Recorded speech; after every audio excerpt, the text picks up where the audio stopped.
চাকরিজীবীদের যমুনা যাত্রায় পুলিশের বাধা, টিয়ারশেল ও জলকামান নিক্ষেপ, আহত কয়েকজন হাসপাতালে।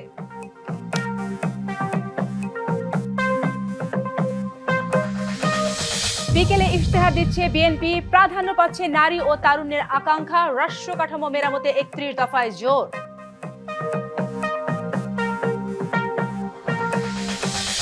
সুযোগ পেলে দুর্নীতি নির্মূল করতে চায় জামায়াত, কাউকে চাঁদাবাজি করতে না দেওয়ার হুঁশিয়ারি দলটির আমিরের।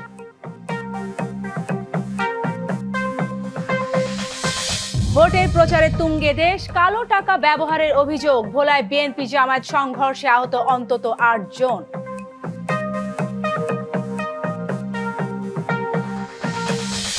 সরবরাহ বাড়ায়, রমজানে পণ্যের ঘাটতির সম্ভাবনা দেখছে না ব্যবসায়ীরা, সাধারণের নাগালের বাইরে ফলের বাজার।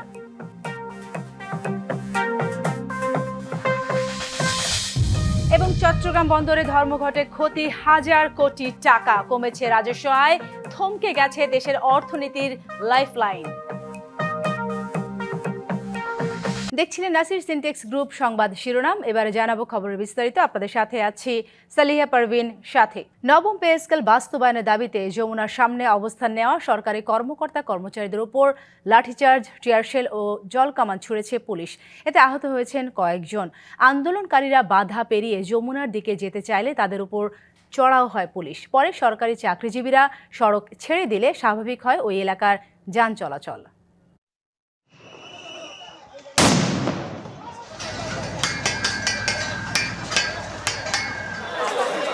নবম পে স্কেল বাস্তবায়নের দাবিতে প্রধান উপদেষ্টার বাসভবন যমুনার সামনে বিক্ষোভ করতে পূর্ব ঘোষণা অনুযায়ী শুক্রবার সকাল থেকে কেন্দ্রীয় শহীদ মিনারের সামনে জড়ো হতে থাকেন সরকারি কর্মকর্তা কর্মচারীরা। বেলা 11:30টার দিকে মিছিল নিয়ে যমুনার অভিমুখে রওনা হন তারা। তবে শাহবাগের কাছে পৌঁছালে বাধা দেয় পুলিশ। বাধা উপেক্ষা করে সরকারি চাকরিজীবীরা যমুনা অভিমুখে যেতে চাইলে টিয়ারশেল ও জলকামান নিক্ষেপ করে পুলিশ। আমরা এসেছি ভাত কাপড়ের দাবিতে, সেখানে আমার দূর করে আমাদের পানি দিয়ে ফাঁকা গ্যাস, টায়ার গ্যাস বাস করে আমাদেরকে ওখান থেকে বের করে দিয়েছে। ন্যাক্কারজনক ঘটনার জন্য আমরা খুব নিন্দা জানাই এবং পাশাপাশি আমাদের নবম পে স্কেল নির্বাচনের আগেই প্রজ্ঞাপন জারি করার আবেদন করছি। এই পে স্কেল গেজেট নোটিফিকেশন আকারে বাস্তবায়ন না হওয়া পর্যন্ত আমাদের এই আন্দোলন কর্মসূচি চলবে।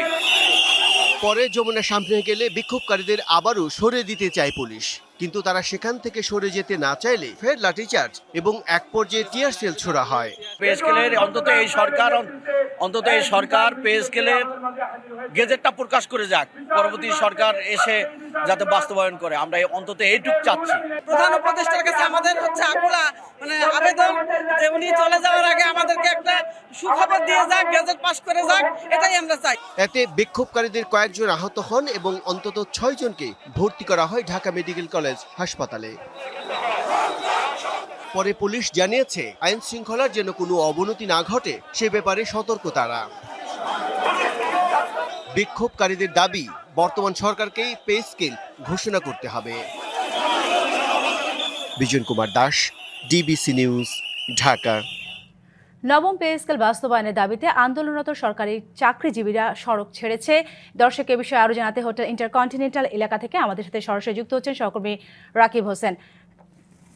রাকিব, আমরা কিছুক্ষণ আগে সংবাদে দেখছিলাম আন্দোলনকারীদের উপর পুলিশ টিয়ারশেল এবং জলকামান নিক্ষেপ করেছে এবং কিছু আন্দোলনকারী হাসপাতালে গেছে। এখন সেখানকার পরিস্থিতি কেমন দেখতে পাচ্ছেন, আর আন্দোলনকারীরা কি বলেছে, তাদের পরবর্তী কর্মসূচি কোনো তথ্য পেয়েছেন কিনা?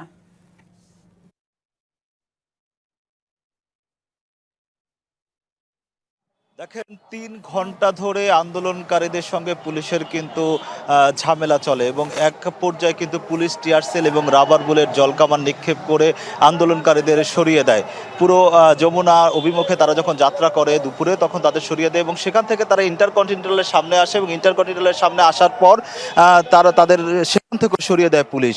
এরপর তারা বাংলা মোটরে গিয়ে অবস্থান নেন। বাংলা মোটরে যখন তারা অবস্থান নেন, সেখানে সাউন্ড গ্রেনেড নিক্ষেপ করে তারপর আন্দোলনকারীদের পুলিশ সরিয়ে দেন এবং আন্দোলনকারীদের সেখান থেকে সরিয়ে দেওয়ার পর পুরো রাস্তায় কিন্তু আসলে যান চলাচল স্বাভাবিক থাকে। এর ঠিক আধা ঘন্টা পর অর্থাৎ 30 মিনিট পর কিন্তু আস্তে আস্তে সেই হোটেল ইন্টারকন্টিনেন্টালের ঠিক সামনের যে সড়কটি রয়েছে সেই সড়কটিতে আমরা দেখতে পাচ্ছি যে আন্দোলনকারীরা জড়ো হচ্ছেন। সরকারি কর্মচারীরা এখানে কর্মচারীদের যে জোট রয়েছেন সেখানে দেশের বিভিন্ন স্থান থেকে যেসব কর্মচারীরা এসেছেন দাবি আদায়, তারা দাবি করছেন যে তাদের পে স্কেলের যে গেজেট সেই গেজেট প্রকাশ করতে হবে দ্রুত সময়ের মধ্যে এবং সেটা প্রকাশ না করলে কিন্তু তারা আসলে তাদের আন্দোলন থেকে সরে যাবেন না, এমনটা কিন্তু আমাদের জানিয়েছেন। আরেকটা তথ্য জানাতে চাই যে আন্দোলনকারীদের সঙ্গে পুলিশের যে ঝামেলা ধাওয়া পাল্টা ধাওয়া আমরা দেখতে পেয়েছি, সেই ধাওয়া পাল্টা দেওয়ার ঘটনায় কিন্তু আসলে দুপক্ষেরই অর্থাৎ পুলিশ এবং আন্দোলনকারীদের বেশ কয়েকজন আসলে আহত হয়ে হাসপাতালে ভর্তি রয়েছেন এবং পুলিশ তাদের শক্ত অবস্থানের কথা বলেছেন। এখানে ডিএমপি কমিশনার কিন্তু ঘটনাস্থলে এসেছেন এবং ডিএমপি কমিশনার এসে সাংবাদিকদের যেটা জানিয়েছিলেন যে আসলে যেহেতু প্রধান উপদেষ্টার যে কার্যালয় আসে এবং যমুনার যে আশপাশে যেসব সড়ক রয়েছে ডিএমপির এই জায়গাটিতে 144 ধারা সবসময় জারি থাকে এবং 144 ধারা জারি এলাকায় কোনোভাবেই সভা সমাবেশ মিছিল কোনো কিছু করা যায় না। তারপরও কিভাবে কর্মচারীরা এটা করছেন সেই বিষয় নিয়ে আসলে তিনি ক্ষোভ প্রকাশ করেছিলেন ডিএমপি কমিশনার এখানে এসে এবং তিনি জানিয়েছিলেন বারবার অনুরোধ করেছেন যে যারা এখানে কর্মচারী রয়েছেন এবং যারা আন্দোলনকারী রয়েছেন তাদের আসলে সরে যাওয়ার জন্য জনদুর্ভোগ যাতে না হয়। এখানে কয়েকজন আন্দোলনকারী রয়েছেন, আমরা একজনের সঙ্গে একটু কথা বলবো এবং জানার চেষ্টা করব আসলে যে আসলে পরবর্তী কর্মসূচিকে আমরা দেখতে পেয়েছি যে আপনারা এখানে আন্দোলনে এসেছেন এবং পুলিশ আপনাদের সরিয়ে দিয়েছে শক্তি প্রয়োগ করে। এর পরবর্তীতে আপনারা আবারও জড়ো হয়েছেন, আসলে আপনাদের পরবর্তী কোনো কর্মসূচি?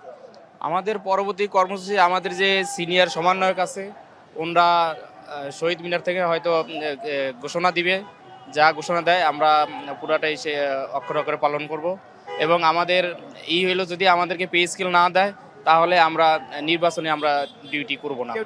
এটা আমাদের মনের ভিতরে আছে এবং সামনে যদি আমাদের নেতৃবৃন্দ যদি আমাদেরকে ধরনের এরকম দেয় তাহলে আমরা এটা অবশ্যই পালন করব। ধন্যবাদ। আসলে এখানকার যেসব কর্মচারীদের যেই জোট রয়েছেন যারা আন্দোলন করছেন তারা বলছেন যে আসলে তাদের দাবি বাস্তবায়ন না হওয়া পর্যন্ত তারা তাদের এই কর্মসূচি থেকে কোনোভাবেই সরে যাবেন না এবং একই সঙ্গে তারা কিন্তু আসলে কর্মবিরতি ডাক দিবেন। তারা বলছেন যে আগামীকাল থেকে তারা কর্মবিরতিতে যাবেন এবং সেই দাবি বাস্তবায়ন না হওয়া পর্যন্ত তাদের এইসব আন্দোলন কর্মসূচি চলমান থাকবে। এই ছিল হোটেল কন্টিনেন্টালের সামনে থেকে আমার কাছে সব শেষ।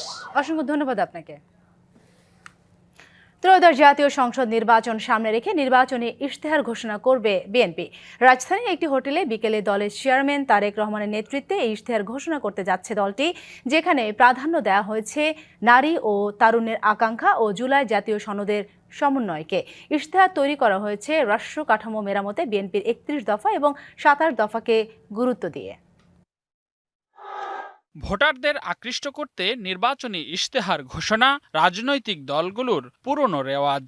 ত্রয়োদশ জাতীয় সংসদ নির্বাচন সামনে রেখে এরই মধ্যে ইশতেহার পেশ করেছে জামায়াত, এনসিপি, ইসলামী আন্দোলন সহ বেশ কয়েকটি প্রথম সারির দল।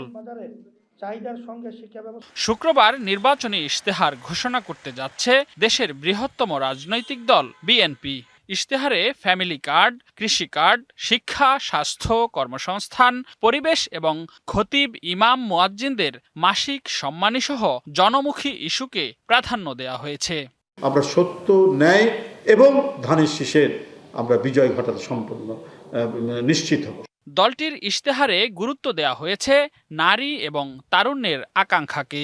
জুলাই জাতীয় সনদের সমন্বয়ে ইশতেহারের বিষয়বস্তু এরই মধ্যে চূড়ান্ত করা হয়েছে। প্রাধান্য পাচ্ছে দলের 31 দফা। এছাড়া থাকছে নির্বাচন কমিশনের স্বাধীনতা, মানবাধিকার সুরক্ষা, বাকস্বাধীনতা, স্বচ্ছ প্রশাসন ও জাতীয় অর্থনীতি পুনরুদ্ধারের মতো গুরুত্বপূর্ণ বিষয়। আমাদের 31 দফা নিয়ে 27 দফা নিয়ে অনেকগুলো কর্মসূচি গ্রহণ করেছি, তার আলোকে আমাদের ইশতেহার অনেকটাই প্রস্তুত। দেশ গড়ার 27 দফা পরিকল্পনা কর্মসূচিও হাতে নিয়েছে বিএনপি। এর মধ্যে শিক্ষা, স্বাস্থ্য, কর্মসংস্থান, ফ্যামিলি কার্ড সহ বেশ কিছু বিষয় প্রাধান্য পাচ্ছে। এর বাইরে সুশাসন, বিচার বিভাগের স্বাধীনতা, শাসন ব্যবস্থা পুনর্গঠন, প্রশাসনের বিকেন্দ্রীকরণ এবং দুর্নীতি বিরোধী কাঠামো শক্তিশালী করার বিষয় থাকছে। সরকার প্রয়োজনে ভর্তুকি দিয়ে হলেও আপনাদের জন্য বীমার ব্যবস্থা করবে। ইশতেহারে ন্যায্য মূল্যে সার, বীজ, কীটনাশক, ভর্তুকি ও প্রণোদনা এবং ন্যায্য মূল্যে কৃষি পণ্য বিক্রির সুবিধাসহ কৃষকদের জন্য থাকছে সময় উপযোগী বেশ কিছু পদক্ষেপ। এছাড়া সব নাগরিকের স্বাস্থ্য সেবা নিশ্চিত করতে প্রায় 1 লাখ স্বাস্থ্যকর্মী নিয়োগ দেওয়া হবে। বিএনপির ইশতেহারে আরও থাকছে সারা দেশে অন্তত 20,000 কিলোমিটার খাল ও নদী খনন পুনঃখনন করে পানি প্রবাহ নিশ্চিত করা, তিস্তা ব্যারেজ উন্নয়ন ও পদ্মা ব্যারেজের মতো প্রকল্প। 13 তারিখ থেকে বাংলাদেশে জনগণের শাসন কায়েম হবে। রেদওয়ানুল হক, ডিবিসি নিউজ, ঢাকা। ধর্ম নিরপেক্ষতা নয়, সব ধর্ম ও বিশ্বাসে মানুষের অধিকার প্রতিষ্ঠা করাই বিএনপির লক্ষ্য।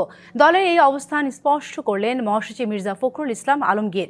কাতার ভিত্তিক সম্প্রচার মাধ্যম আল জাজিরাকে দেওয়া এক সাক্ষাৎকারে নির্বাচনে বিএনপির প্রতিশ্রুতি নিয়েও কথা বলেন মহাসচিব। বাংলাদেশের জনসংখ্যা 95% মুসলিম, তাই ধর্মনিরপেক্ষতা নয়, যদি অন্য ধর্মাবলম্বীদের অধিকার নিশ্চিত করা যায় তাহলে সমস্যাগুলো কেটে যাবে। পরিবর্তনের পর যেসব সমস্যা হয়েছে সেগুলোকে সাম্প্রদায়িক বলতে চাই না, এগুলো রাজনৈতিক। আর আমাদের চেয়ারম্যান তারেক রহমান দেশের ভবিষ্যৎ নিয়ে বেশ কিছু পরিকল্পনা প্রকাশ করেছেন। ক্ষমতায় এলে সেসব প্রতিশ্রুতি পূরণ করা হবে। দর্শক, ঝালকাঠিতে নির্বাচনী জনসভায় বক্তব্য দিচ্ছেন জামায়াতে ইসলামের আমির ডাক্তার শফিকুর রহমান। সরাসরি চলে যাচ্ছি তার কাছে। কিন্তু তার ন্যায্য পাওনা তাকে না দিয়ে, সম্মানজনক জীবন ধারণের ব্যবস্থা না করে, তার কোনো অন্যায়ের জন্য তাকে শাস্তি আরোপ করা, এইটা আমরা চাই। আগে তার হক, তারপরে অন্য কথা। এভাবে রাষ্ট্রে সরকারি, আধা সরকারি, বেসরকারি, স্বায়ত্তশাসিত মিল, ফ্যাক্টরি, ইন্ডাস্ট্রি, যত জায়গায় যত চাকরি বাকরি আছে, চাকরি পর্যন্ত একজন মানুষ, তিনি নারী হন পুরুষ হন, তাকে তার মর্যাদা অনুযায়ী মূল্যায়িত করা হবে ইনশাআল্লাহ। তার মর্যাদা বিনষ্ট হবে না, কারো হক নষ্ট হবে না। যে যেখানে চাকরি করবে ওই জায়গায় তার রিজিকের ঠিকানা আল্লাহ তাআলা বানায় দেবেন এবং সম্মানের সাথে সে সেখানে থাকবে, সম্মানের সাথে সে বসবাস করবে, নিরাপত্তা তার জীবনে নিশ্চিত করা হবে ইনশাআল্লাহ।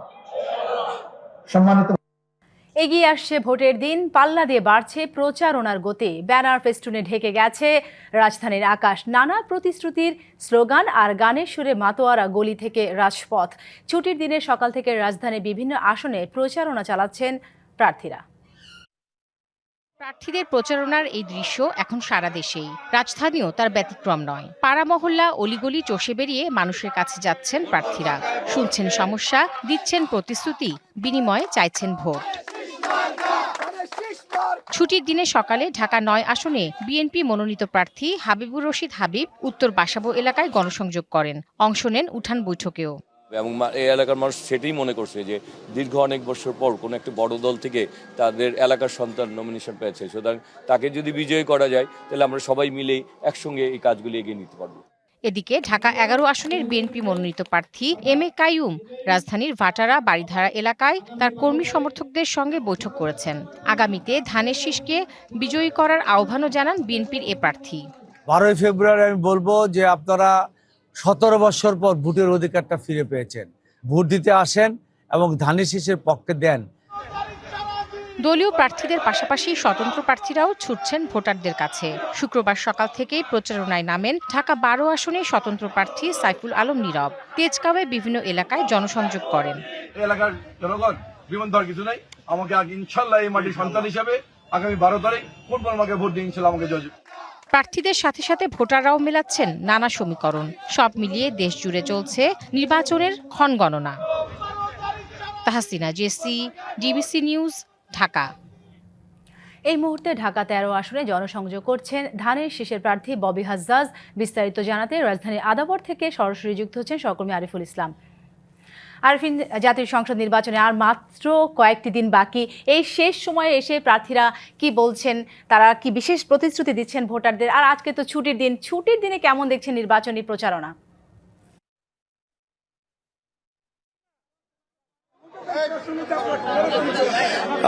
দেখুন, ব্যস্ত সময় পার করছেন প্রার্থীরা। আমি এখন আছি ঢাকা 13 আসনে, সেখানে ধানের শীষের যিনি প্রতীক, সেই প্রতীকে ভোট চাইতে মানুষের দুর্গরা যাচ্ছেন, প্রত্যেকটা জায়গাতে যাচ্ছেন। ববি আজাদ, কথা বলবো তার সঙ্গে। তিনি আসলে এখন গণমাধ্যম কর্মীদের সঙ্গে কথা বলছেন। অন্য কয়েকজন ক্যান্ডিডেটকেও দেখছি, আমার মনে হচ্ছে তারাও সুন্দরভাবে স্বাচ্ছন্দ্যের সাথে জনতার সাথে মিলতে পারছে, কাছে যেতে পারছে। আর জনতার স্বতঃস্ফূর্ত ভালোবাসা আমি পাচ্ছি, সেই জায়গা থেকে আমি অত্যন্ত আশাবাদী। তবে এই জায়গায় আবার কিছু দূর আপনার নির্বাচন কমিশন যেন তাদের কাজগুলো ঠিকভাবে করে, সেই জায়গায় আমাদের কিছু দুশ্চিন্তা বা আশঙ্কা যে নেই তা না। ভোটার রোল নিয়ে আমাদের দুশ্চিন্তা আছে, আপনার ওই যে পোস্টাল ভোট নিয়ে বড় দুশ্চিন্তা আছে। এই জিনিসগুলো এখনো নির্বাচন কমিশন আমাদেরকে পরিষ্কার করতে পারেনি। আর মাত্র 6 দিন বাকি নির্বাচনের, 4 দিন যে প্রচারণার বাকি, এখানে প্রচারণা আমার মনে হয় যত জায়গা থেকে আমি খবর পাচ্ছি, আমার এলাকায় তো আমি সারাক্ষণ স্বাচ্ছন্দ্যের সাথেই সুন্দর প্রচারণা করছি, জনতার ভেতরে যাচ্ছি, স্বতঃস্ফূর্ত তাদের রিয়াকশনস পাচ্ছি, ভালোবাসা পাচ্ছি, এবং ওই জায়গাটা এই পর্যন্ত ঠিক আছে। এখন প্রশ্নগুলো হলো নির্বাচন কমিশন ভোটার রোল এবং পোস্টাল ভোট নিয়ে তারা কি কি করছে, এটা নিয়ে কিছু প্রশ্ন রয়ে যাচ্ছে। মানে এখন নির্বাচন কমিশন কি তাদের ইনএফিসিয়েন্সির জন্য এই জায়গাগুলোতে আটকে আছে, নাকি সরকারের ভেতর থেকে কাউকে সহযোগিতা করবার একটা প্রচেষ্টা আছে, সেগুলো বড় প্রশ্ন। কারণ ভোটার রোল, পোস্টাল ভোট, এই জিনিসগুলোতে সরকার যদি আলাদাভাবে কাউকে সহযোগিতা করতে চায়, তাহলে বিশালভাবে কিন্তু ভোট পুরো নির্বাচনটা প্রভাবিত করতে পারে। এইখানে একটা প্রশ্ন রয়ে যাচ্ছে, বড় প্রশ্ন। প্রচারণায় অংশ নিচ্ছেন, আপনারা যাচ্ছেন, বিভিন্ন জায়গায় যাচ্ছেন, রিকশার আর ধানের শীষ কেমন ধরনের প্রতিদ্বন্দ্বিতা হতে পারে? দেখেন, আমার কাছে মনে হয় যে ধানের শীষের সাথে এই এলাকায় খুব বেশি শক্ত প্রতিদ্বন্দ্বিতা কারোর হবে না। এখানে এটা আমার ধারণা বলছি, আমি কাউকে ছোট বড় করে বলছি না, এটা আমার ধারণা বলছি, শক্ত প্রতিদ্বন্দ্বিতা হয়তো হবে না। বাকিটা তো 12 তারিখে বোঝা যাবে। শুনছিলেন যে তিনি তার প্রতিক্রিয়াগুলো আসলে এভাবে তুলছিলেন, এবং কি এছাড়াও তিনি নানা প্রতিশ্রুতি দিয়ে যাচ্ছেন ভোটারদের কাছে, বিশেষ করে চাঁদাবাজ, দুর্নীতিমুক্ত এবং কি ছিনতাই, যেহেতু মোহাম্মদপুর এলাকা, সেই বিষয়গুলো কিন্তু মুক্ত করার প্রত্যয় বা প্রতিশ্রুতি দিয়ে যাচ্ছেন। এখন আসলে দেখার অপেক্ষা যে 12 তারিখে আসলে শেষ হাসিটা কে হাসছেন এই আসন থেকে। তো এই ছিল এখান থেকে সবশেষ। অসংখ্য ধন্যবাদ আরিফ আপনাকে। দর্শক, আমরা শুরুতে জানিয়েছিলাম দলের চেয়ারম্যান তারেক রহমানের নেতৃত্বে নির্বাচনী ইশতেহার ঘোষণা করতে যাচ্ছে বিএনপি। এই নির্বাচনী ইশতেহার ঘোষণা নিয়ে বিকেল 3:30টায় রাজধানী সোনারগাঁয়ে হোটেলে এই ইশতেহার ঘোষণা করা হবে। দর্শক, এই বিষয়ে আরও জানাতে আমাদের সাথে যোগ দিচ্ছে সহকর্মী মনিরুল সোহাগ। সোহাগ, জানতে চাইবো বিএনপি নির্বাচনী ইশতেহারে কোন কোন বিষয় বেশি প্রাধান্য পেয়েছে, কি কি থাকছে নির্বাচনী ইশতেহারে, সবকিছু মিলিয়ে আমাদের জানাবেন।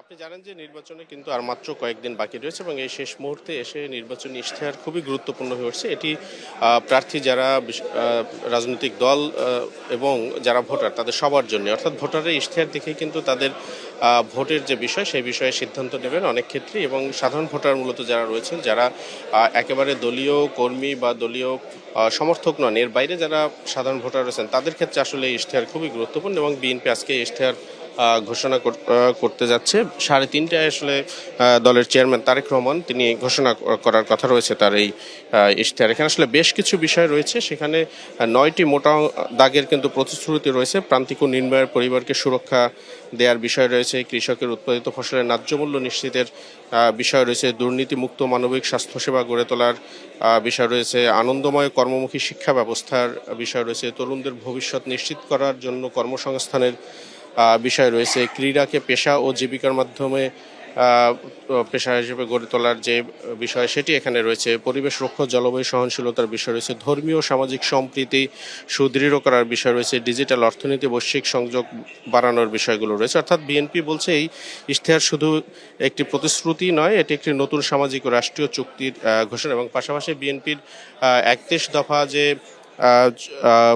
রাষ্ট্র সংস্কারের যে কাঠামো রয়েছে, যেটি আগে ঘোষণা করা হয়েছে, সেই বিষয়গুলো কিন্তু ইশতেহারের মধ্যে রয়েছে। অর্থাৎ যে বিষয়গুলো সম্পর্কে বাংলাদেশের দীর্ঘ বছরের সাধারণ ভোটার বা মানুষরা যে বিষয়গুলো নিয়ে বঞ্চিত ছিলেন, যে বিষয়গুলোতে আসলে বারবার প্রতিশ্রুতি দেয়া হলো মানুষের অধিকার নিশ্চিত করা যায়নি, সেই বিষয়গুলো তুলে ধরার চেষ্টা করেছে বিএনপি। এবং বিএনপি বিশ্বাস করে এই ইশতেহারের যে বিষয়গুলো দেয়া হয়েছে তারা যদি সরকার গঠন করতে পারে বা বাংলাদেশের জন্য কাজ করার সুযোগ পায়, সেক্ষেত্রে আসলে বাংলাদেশে একটি স্মার্ট এবং আধুনিক বাংলাদেশে রূপান্তরিত করার সুযোগ তৈরি হবে, যেখানে আসলে বৈষম্য, দারিদ্র্য এই বিষয়গুলো কমে আসবে। তো নিশ্চয়ই এই ইশতেহারের কার্যক্রম সেটি ঘোষণা শুরু হলে তখন আমরা আবার দর্শকদের নিয়ে আসব। তো এই ছিল এই মুহূর্তের খবর। যে আপনি সেখানে থাকুন, পরবর্তী সংবাদে নিশ্চয়ই আমরা বিএনপি নির্বাচন ইশতেহার নিয়ে বাকি তথ্যগুলো আপনার কাছ থেকে জেনে নেব। ধন্যবাদ আপনাকে। জাতীয় নির্বাচন ঘিরে প্রচারণার উৎসবে দেশ। শহর থেকে গ্রাম, পাড়া থেকে মহল্লা, অলি গলিতে প্রার্থীদের ছোটাছুটিতে প্রচারণা তুঙ্গে। দলীয় সমর্থনের সভা সমাবেশে যোগ দিচ্ছেন নারীরা। তবে ভোটের প্রচারে কালো টাকা ব্যবহারের অভিযোগ করেছেন কিছু প্রার্থী। সংসদ নির্বাচনের সময় ঘনিয়ে আসায় সাপ্তাহিক ছুটির দিনে বাড়তি গতি পেয়েছে প্রচারণা। দিনের শুরুতেই গণসংযোগে নেমে পড়েন প্রার্থীরা। দিন রাত প্রচারণায় কুড়িগ্রামের 4টি আসনের প্রার্থীরা। পলাশবাড়ি এলাকায় গণসংযোগ করেন কুড়িগ্রাম 2 আসনের এনসিপির প্রার্থী আতিক মুজাহিদ। নাটোর 2 আসনে বিএনপির প্রার্থী রুহুল কুদ্দুস তালুকদার দুলু গণসংযোগ করেন শহরের উত্তর আলাইপুরে। অন্যদিকে লালপুর উপজেলার সালামপুর হাই স্কুল মাঠে নির্বাচনী জনসভা করেন নাটোর 1-এর প্রার্থী ফারজানা শারমিন পুতুল। আমরা সে সুযোগ পেতে যাচ্ছি আগামী 12 তারিখে। লাকসাম পৌরসভা, আজগরা ইউনিয়ন সহ বিভিন্ন এলাকায় প্রচারণা চালান জামায়াতের প্রার্থী সৈয়দ সরওয়ারউদ্দিন সিদ্দিকী। বলেন, সুযোগ দিলে কাজ করবেন পিছিয়ে পড়া জনগোষ্ঠীর জীবনমান উন্নয়নে। মানিকগঞ্জ 2-এর ধানের শীষের প্রার্থী মইনুল ইসলাম খান। তার প্রতিশ্রুতির শীর্ষে রয়েছে এলাকার নদী ভাঙন রোধে স্থায়ী ব্যবস্থা গ্রহণ। নদী শাসনের স্টাডি হওয়া দরকার এবং একটি পার্মানেন্ট বন্দোবস্ত, স্থায়ী বাঁধের বন্দোবস্ত হওয়া দরকার। এই বিষয়ে আমি এবং যদি বিএনপি ক্ষমতায় আসে তাহলে আমার দল এ নিয়ে নিশ্চয়ই কাজ করবে। ভোটের প্রচারে আসছেন নারীরাও। নরসিংদীতে জামায়াতে ইসলামী ও গণভোটে হ্যাঁর পক্ষে গণমিছিল করেছেন নারী ভোটাররা। অন্যদিকে ভোলা 2 আসনের বোরহানুদ্দিন উপজেলায় দাঁড়িপাল্লার সমর্থনে মিছিল হয়েছে। প্রচারণার ডামাডুলে প্রতিদ্বন্দ্বী পক্ষের বিরুদ্ধে কালো টাকা ব্যবহারের অভিযোগ তুলেছেন খুলনা 5-এর জামায়াত প্রার্থী মিয়া গোলাম পরোয়ার। কালো টাকার বস্তা নিয়ে নামছে, দুর্নীতির টাকা তো মায়া নেই, বান্ডিল দিচ্ছে, বলেও না, বস্তা খুলে দিচ্ছে, বান্ডিল নিয়ে হারা যাচ্ছে। উপজেলাতে এত টাকা, ইউনিয়নে এত টাকা। এছাড়াও অন্যান্য আসনগুলোতে চলছে জমজমাট ভোটের প্রচার। DBC news desk. ভোলার মনপুরা নির্বাচনে প্রচারণাকে কেন্দ্র করে বিএনপি ও জামায়াতের নেতা কর্মীদের মধ্যে সংঘর্ষ হয়েছে। এতে অন্তত 8 জন আহত হয়েছে। সকাল 10:30টার দিকে উপজেলার উত্তর সাকুচিয়া ইউনিয়নে 3 নম্বর ওয়ার্ডে এই সংঘর্ষ হয়। জামায়াতের উত্তর সাকুচিয়া ইউনিয়ন সেক্রেটারি আব্দুর রহিম অভিযোগ করেন, ভোট চাইতে গেলে বিএনপির নেতাকর্মীরা বাধা দেয়। এ নিয়ে কথা কাটাকাটির এক পর্যায়ে দুপক্ষ সংঘর্ষে জড়ায়। এতে জামায়াতের 5 নেতাকর্মী আহত হয়। অন্যদিকে বিএনপি সিনিয়র সহ সভাপতি কামাল উদ্দিন বলেন, ভোট চাওয়ার নামে জামায়াতের নেতাকর্মীরা সংঘবদ্ধভাবে বিএনপির কর্মীদের উপর হামলা চালায়। এতে বিএনপির অন্তত 4 জন নেতাকর্মী আহত হয়। পরে পুলিশ ও নৌবাহিনী ঘটনাস্থলে গিয়ে পরিস্থিতি স্বাভাবিক করে। রমজান সামনে রেখে বাজারে বেড়েছে সব ধরনের পণ্যের সরবরাহ। তাই কোনো ঘাটতির সম্ভাবনা দেখছেন না বিক্রেতারা। তবে সরবরাহ থাকলে দাম কিছুটা বেশি। শীতের সবজির কেজিতে 30 টাকা বেড়েছে মুরগির দাম। সাধারণের নাগালের বাইরে ফলের বাজার। বাজার ছেয়ে গেছে শীতের সবজিতে, কাঁচা বাজারে সবুজের সমারোহ। তবে সরবরাহ থাকলেও সবজির দাম কেন বেশি সেই প্রশ্ন ক্রেতার। এক হালি লেবু যদি 80 টাকা হয় তাহলে মানুষ কিনবে কেমন? আমাদের মন মানুষকে যদি শুধু লাভই করতে থাকি সারা বছর, লাভ লাভ লাভ, এত লাভের জন্য তো রমজানটা মানুষের কাছে কষ্ট হয়ে যাবে। বাজার ঘুরে দেখা গেছে শিম বিক্রি হচ্ছে 60 টাকা কেজি দরে, লাউ প্রতি পিস 80 আর ফুলকপি 40, বেগুনের কেজি 80 টাকা, টমেটো 60 টাকা। রমজানের যেগুলো অপরিহার্য উপাদান, বেগুন, টমেটো, মরিচ, লেবুটা হচ্ছে অলরেডি 80 টাকা হালি, মানে মানবেদে 160 টাকা পর্যন্ত আছে। না যদি কমান আমরা কিভাবে পাবো? আমরা চাচ্ছি যে দাম নরমাল থাক, সবাই যেন খেতে পারে। বরাবরের মতো এ সপ্তাহেও গরুর মাংস সুধী জনের আহার। 780 টাকা কেজি হওয়ায় ওইদিকে ফিরে তাকানোর সাহসও নেই নিম্ন আয়ের মানুষের। কেজিতে বেড়েছে সব ধরনের মুরগির দামও। অন্যদিকে বন্দরের শ্রমিক ধর্মঘট বাজারে এখনই দিচ্ছে রেড সিগন্যাল। তবে এখন পর্যন্ত দাম নিয়ে বাহানা নেই চাল এবং খেজুরের বাজারে। মোটামুটি এখন ঠিক আছে, চালের দাম বাড়ে নাই, এইভাবে একইভাবে আছে। তো পলার চালের দাম কিছু বাড়ছে, এখন নতুন পলার চাল নামবো, কিছু কমবে। এখন যদি বন্দরে জামিলা যদি হয়, যদি দাম বাড়ে, এখানে সিন্ডিকেটের কারণে হবে। আমরা পাইকারি যে বাদাম তুলি ওইখানে সিন্ডিকেটের কারণে হবে। আগামী সপ্তাহে ত্রয়োদশ জাতীয় সংসদ নির্বাচনের মাধ্যমে নির্বাচিত সরকার ক্ষমতায় এলে তাদের প্রথম লক্ষ্য মূল্যস্ফীতি নিয়ন্ত্রণ হবে বলে মনে করছেন ক্রেতারা। সুষ্ঠু নির্বাচনের মাধ্যমে যদি একটা ভালো একটা সরকার আসে, আশা করা যায় তখন একটা স্থিতিশীল আসবে। Rifat Tasnuva, DBC news, Dhaka. দেশ জুড়ে বইছে নির্বাচনে জোর হাওয়া। 12ই ফেব্রুয়ারি হবে ত্রয়োদশ জাতীয় সংসদ নির্বাচনে ভোট গ্রহণ। এ নিয়ে কি ভাবছেন সাধারণ মানুষ থেকে শুরু করে আগামীর জনপ্রতিনিধিরা, সে কথা জানাতে ডিবিসি নিউজের ইলেকশন এক্সপ্রেস ছুটে যাচ্ছে সব সংসদীয় আসনে। এখন রয়েছে সংসদীয় আসন 271, নোয়াখালী 4-এ। সিএসআরএম ডিবিসি ইলেকশন এক্সপ্রেস আছি নোয়াখালী জেলায়। এই মুহূর্তে আমাদের সাথে অতিথি হিসেবে যুক্ত আছেন নোয়াখালী 4 আসনে ইসলামী আন্দোলন বাংলাদেশ মনোনীত প্রার্থী মাওলানা ফিরোজ আলম মাসুদ। আমরা তার সাথে কথা বলবো। আমাদের অনুষ্ঠানে আপনাকে স্বাগত জানাচ্ছি। আপনি তো নির্বাচনের মাঠ চষে বেড়াচ্ছেন, কি পরিস্থিতি দেখছেন? ইসলামী আন্দোলন বাংলাদেশের আমির পীর সাহেব চরমনায় মনোনীত প্রার্থী আমি নোয়াখালী 4 সদস্য পূর্ণচর আসনে। সর্বত্রই জনসাধারণের, আমাদের নেতাকর্মীদের, সাধারণ মানুষের, ওলামায়ে কেরামের আমরা অকুণ্ঠ সমর্থন পাচ্ছি। যে প্রচারণা চালাচ্ছেন, কোনো ধরনের কোনো বাধার মুখে পড়ছে কিনা আপনার নেতাকর্মীরা? না, আলহামদুলিল্লাহ এখন পর্যন্ত আমাদের নির্বাচনী তৎপরতায় আমাদের প্রত্যেকটা ওয়ার্ড পর্যায়ে নির্বাচনী গণসংযোগ, মিছিল, মিটিং, পথসভা, আমরা বিভিন্ন কার্যক্রম পরিচালনা করতেছি। এখন পর্যন্ত আমাদের এখানে যারা আমরা প্রতিদ্বন্দ্বিতা করতেছি সবাই আমি মনে করতেছি সৌহার্দ্যপূর্ণ আচরণের মাধ্যমে আমাদের নির্বাচনী কর্মতৎপরতা চলতেছে। আমাদের নেতাকর্মীরা কোথাও এখন পর্যন্ত উল্লেখযোগ্য কোনো বাধার সম্মুখীন হয়নি। সবাই আমরা স্বতঃস্ফূর্ততার মাধ্যমে আমরা সকল প্রতিদ্বন্দ্বী কাজ করতেছি।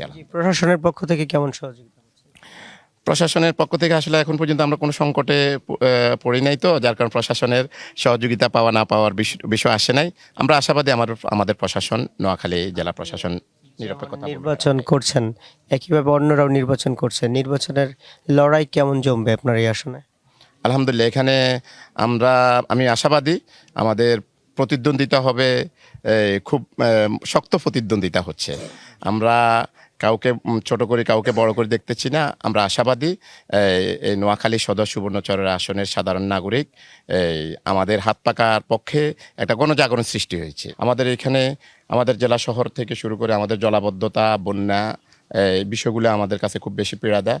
আমরা জলাবদ্ধতা এবং বন্যা নিরসনে, আমরা ড্রেনেজ ব্যবস্থাপনা এবং খাল পুনরুদ্ধারের মাধ্যমে পানি নিষ্কাশনের যে ব্যবস্থাপনা, পাশাপাশি আমাদের এই নোয়াখালী সদর সুবর্ণচরের বৃহৎ একটা অংশ হচ্ছে কৃষিপূর্ণ এলাকা। আমরা এক্ষেত্রে আমাদের নির্বাচনী ইশতেহারের মধ্যে আমরা রেখেছি সরকারিভাবে ভর্তুকি দিয়ে আমরা কৃষকদেরকে সার, বীজ, কীটনাশক সহ যাবতীয় আধুনিক সরঞ্জামের মাধ্যমে আমরা কৃষি বিপ্লব ঘটানোর জন্য আমরা বিভিন্ন পরিকল্পনা হাতে নিয়েছি। আমাদের নোয়াখালী সদর সুবর্ণচরের সর্বস্তরের নেতাকর্মী এবং সাধারণ জনগণ পরিবর্তনের লক্ষ্যে ইসলামের পক্ষে কাজ করবে, এটা আমাদের আশা এবং প্রত্যাশা, এবং পীর সাহেব চরমনায় মনোনীত প্রার্থীদেরকে হাত পাকা মার্কা ভোট দিয়ে জয়যুক্ত করবে, এটা আমার প্রত্যাশা। আমাদের সাথে যুক্ত হওয়ার জন্য আপনাকে অসংখ্য ধন্যবাদ। সিএসআরএম ডিবিসি ইলেকশন এক্সপ্রেস আজ আরও কিছুক্ষণ থাকবো এই জেলায়। পরবর্তী সংবাদে নতুন কোনো প্রার্থী নিয়ে আবারও আপনাদের সামনে হাজির হব। ততক্ষণ আমাদের সাথে থাকুন, ভালো থাকুন। টানা 6 দিনে ধর্মঘটে চট্টগ্রাম বন্দরের আমদানি রপ্তানি বাণিজ্যে ক্ষতি 1000 কোটি টাকা ছাড়িয়েছে। আটকে আছে প্রায় 8000 কোটি টাকার রপ্তানি পণ্য। ভেসে থাকা প্রায় 1.5 শতাধিক জাহাজের ক্ষতিপূরণ বাবদ দৈনিক ক্ষতি কোটি টাকা। কাস্টমসের রাজস্ব আয় কমে যাওয়ার পাশাপাশি থমকে গেছে দেশের অর্থনীতির লাইফলাইন। প্রায় 59,000 টিউএস ধারণ ক্ষমতার চট্টগ্রাম বন্দরে বর্তমানে কন্টেনারের সংখ্যা 37,312 টিউএস। পণ্য খালাসের অপেক্ষায় আছে প্রায় 1.5 শতাধিক জাহাজ। আগামী কয়েকদিনে ভিড়বে আরও বেশ কিছু জাহাজ। লাগাতার কর্মবিরতির কারণে বন্দর থেকে এক কন্টেনার পণ্য রপ্তানি হয়নি, যেটি ছাড়েনি কোনো জাহাজও। পণ্য রপ্তানি না হওয়ায় জেটিতে থাকা 10টি জাহাজ ও বেসরকারি ডিপোতে আটকে আছে প্রায় 13,000 একক রপ্তানি পণ্যের কন্টেনার। এসব কন্টেনারে থাকা পণ্যের মূল্য প্রায় 8,000 কোটি টাকা।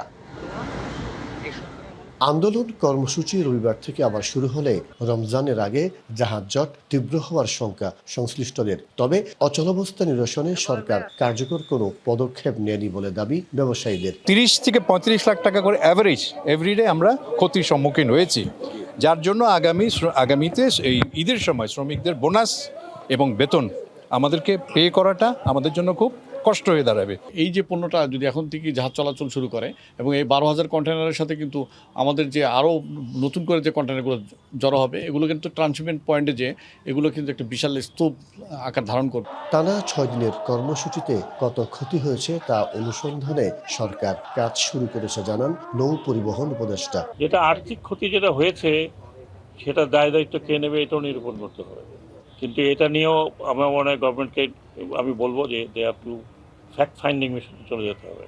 সংযুক্ত আরব আমিরাত ভিত্তিক ডিপি ওয়ার্ল্ডকে নিউ মুরিং কন্টেনার টার্মিনাল ইজারা দেওয়ার সিদ্ধান্ত বাতিলের দাবিতে গত শনিবার থেকে কর্মবিরতি শুরু করে চট্টগ্রাম বন্দরের শ্রমিক ও কর্মচারীরা। মাসুদুল হক, ডিবিসি নিউজ, চট্টগ্রাম। আন্তর্জাতিক প্রসঙ্গ। চলমান উত্তেজনা কমাতে অবশেষে সরাসরি আলোচনায় বসছেন যুক্তরাষ্ট্র ও ইরানের শীর্ষ কর্মকর্তারা। ওমানের রাজধানী মাস্কাটে এই বৈঠক শুরু হয়েছে। বৈঠকে যুক্তরাষ্ট্রের পক্ষে রয়েছেন মার্কিন প্রেসিডেন্ট ডোনাল্ড ট্রাম্পের বিশেষ দূত স্টিফেন উইটকফ। ইরানের পক্ষে বৈঠকে উপস্থিত রয়েছেন পররাষ্ট্রমন্ত্রী আব্বাস আরাঘচি।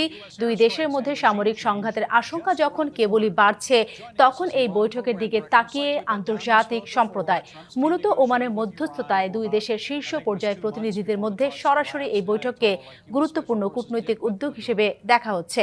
ওমানের পাশাপাশি এই উদ্যোগে মধ্যস্থতাকারীর ভূমিকা রাখছে মিশর, তুরস্ক ও কাতার। সংবাদ এই ছিল এখনকার মতো। ডিবিসি নিউজের সংবাদগুলো পড়তে ভিজিট করুন dbcnews.tv আর ভিজিট করুন ডিবিসির ফেসবুক পেজ এবং ইউটিউব চ্যানেল। ডিবিসির সঙ্গেই থাকুন।